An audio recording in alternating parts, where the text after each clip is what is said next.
ஈரானின் அணுசக்தி திட்டத்தை முடக்க இஸ்ரேல் நடத்திய வேட்டை மிக துல்லியமானது. இதுவரை மொத்தம் 6 முதல் 7 முக்கிய விஞ்ஞானிகள் மர்மமான முறையில் கொல்லப்பட்டுள்ளனர். மசூத் அலி முஹம்மதி இவர் ஒரு குவாண்டம் இயற்பியல் மேதை. 2010ஆம் ஆண்டு ஜனவரி 12ஆம் தேதி அன்று தனது வீட்டை விட்டு வெளியே வந்தபோது வாசலில் நிறுத்தப்பட்டிருந்த ஒரு மோட்டார் சைக்கிளில் மறைத்து வைக்கப்பட்டிருந்த ரிமோட் கண்ட்ரோல் வெடிகுண்டு வெடித்தது. சம்பவ இடத்திலேயே அவர் உடல் சிதறி பலியானார். இதுதான் இஸ்ரேல் வேட்டையின் ஆரம்பம். மஜீத் ஷரியாரி 2010 நவம்பர் 29ஆம் தேதியன்று ஓடிக்கொண்டிருந்த காரில் ஒரு மோட்டார் சைக்கிள் வீரன் மின்னல் வேகத்தில் வந்து ஒரு காந்த வெடிகுண்டை ஒட்டினான். அடுத்த சில நொடிகளில் கார் வெடித்தது.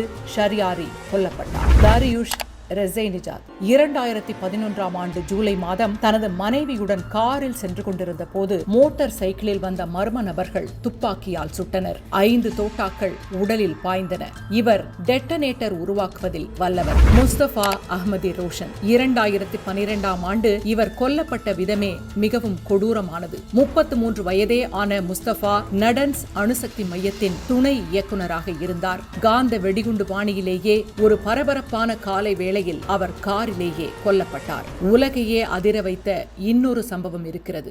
ஏற்கனவே கொல்லப்பட்ட ஒரு விஞ்ஞானியின் அவருடைய பெயர் ரகசியமாக வைக்கப்பட்டிருக்கிறது. அந்த விஞ்ஞானியின் மகனுடைய இறுதிச் சடங்கில் கலந்து கொண்ட மற்றொரு முக்கிய விஞ்ஞானி அங்கு கூடியிருந்த கூட்டத்திற்கு மத்தியிலேயே மிக துல்லியமாக சுட்டுக் கொல்லப்பட்டார். நீங்கள் எங்கே ஒளிந்தாலும் விடமாட்டோம் என்ற செய்தியை இஸ்ரேல் இதன் மூலம் ஈரானுக்கு சொன்னது.